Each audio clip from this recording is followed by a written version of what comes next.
criminal cyber gang has stolen as much as $1 billion from over 100 financial institutions over the past 2 years. The gang, which has been dubbed Carbanak.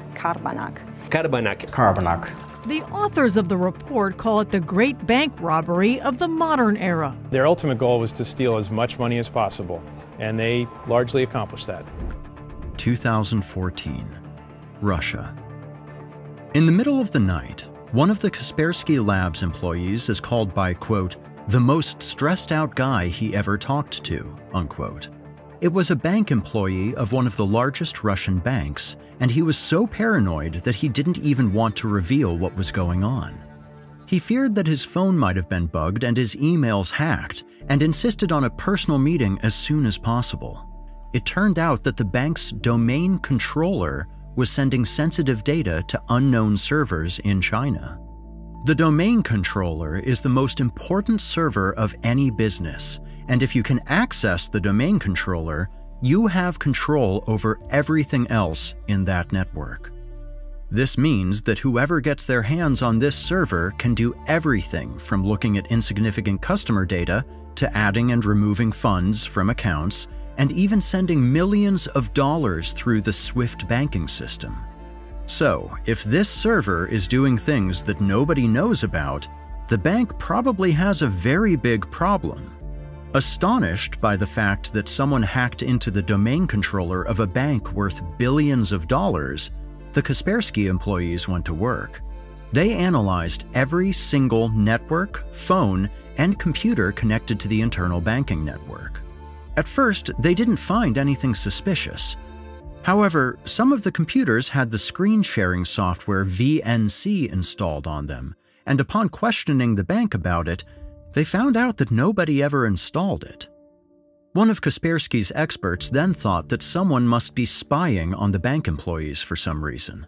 To test his theory, he opened a blank Word document on one of the computers and wrote, "Hello."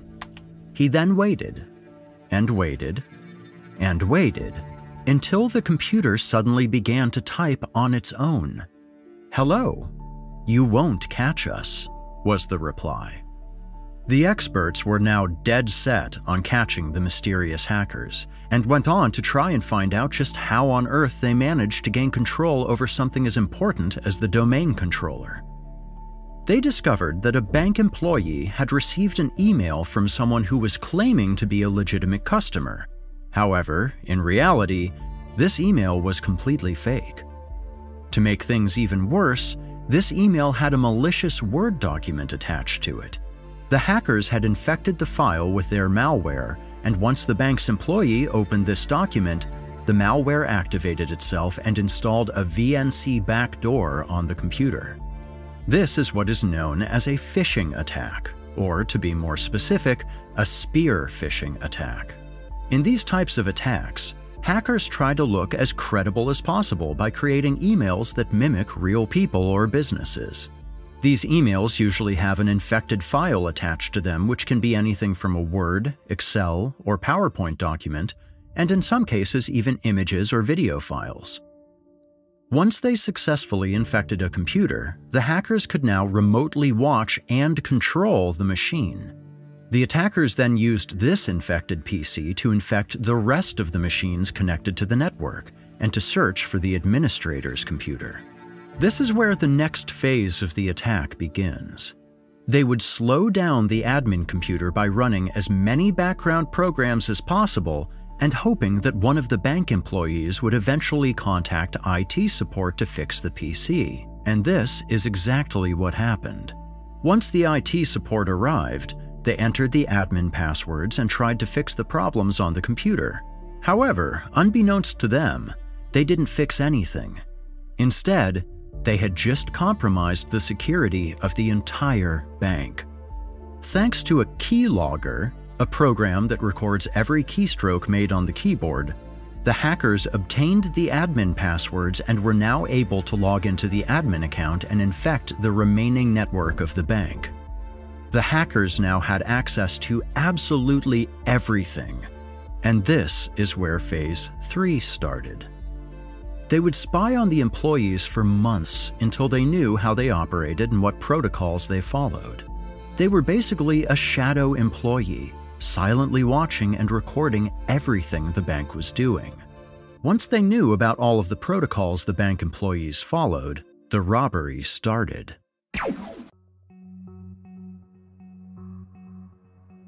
First of all, they would impersonate high-ranking banking employees and manually send massive amounts of money to their accounts via the international banking system known as SWIFT.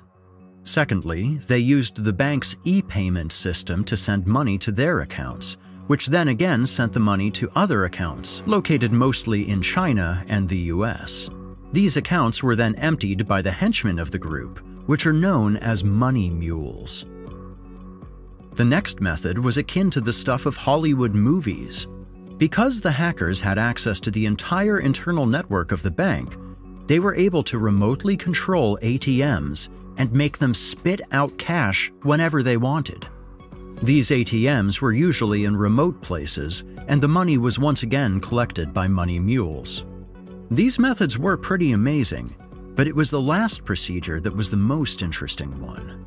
They would take accounts that had small amounts of money in them, inflate them, and then pocket the difference.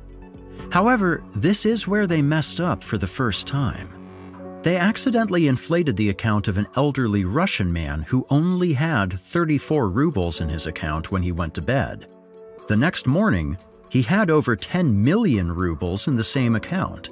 Luckily for the hackers, the bank thought they had made a mistake and no investigation was started.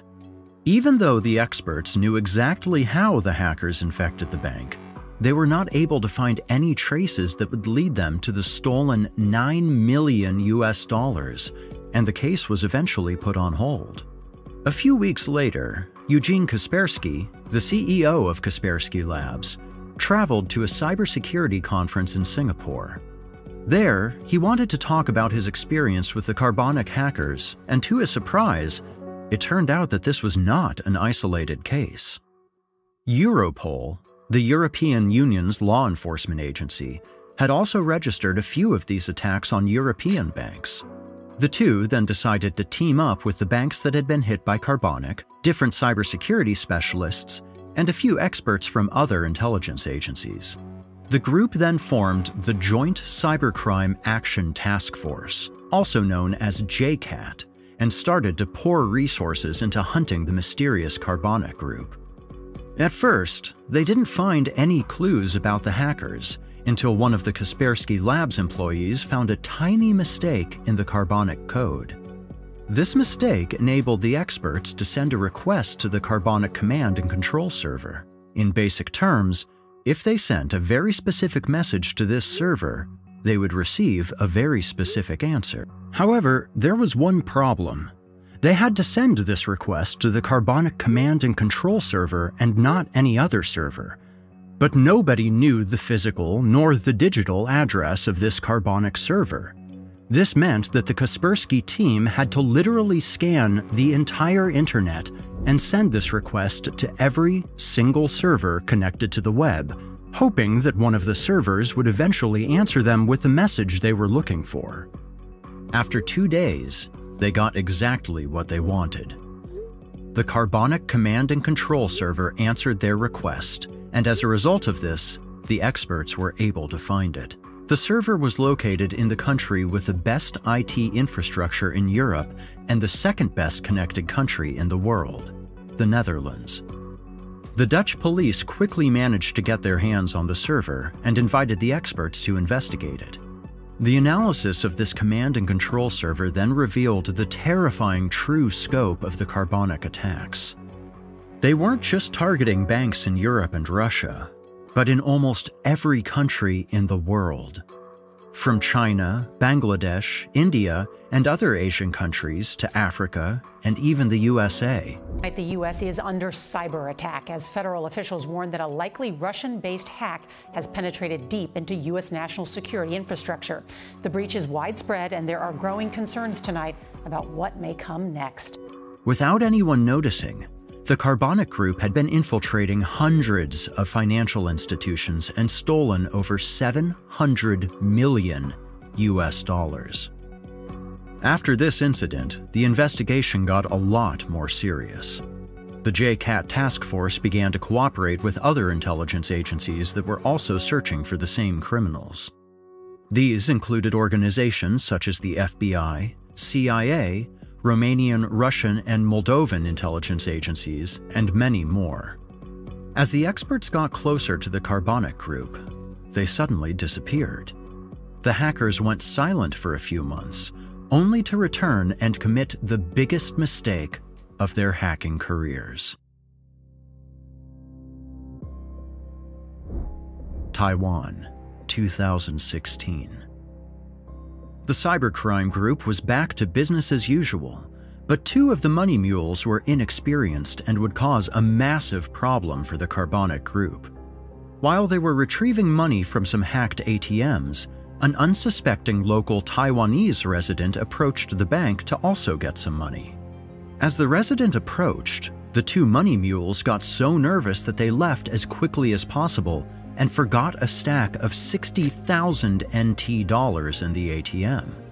Surprised about the strange behavior of the two men, combined with the fact that they left a decent amount of money behind, the resident decided to alert the police.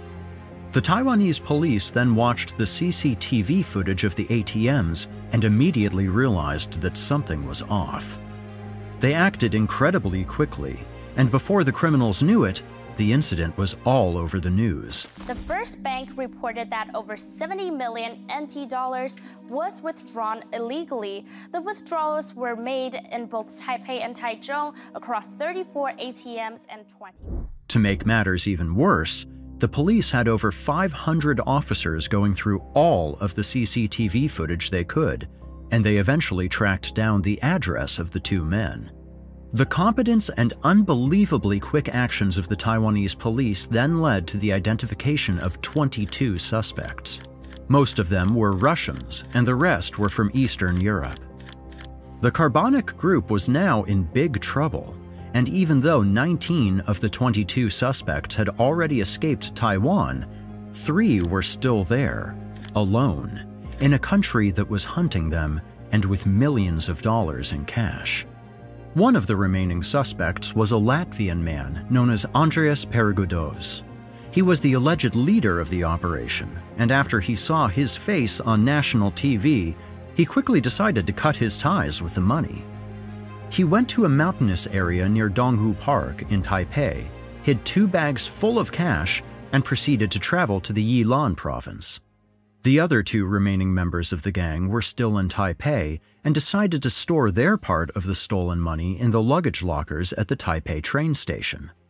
Only a few hours later, 2 men arrived from Eastern Europe, picked up the luggage, and calmly went back to their hotel.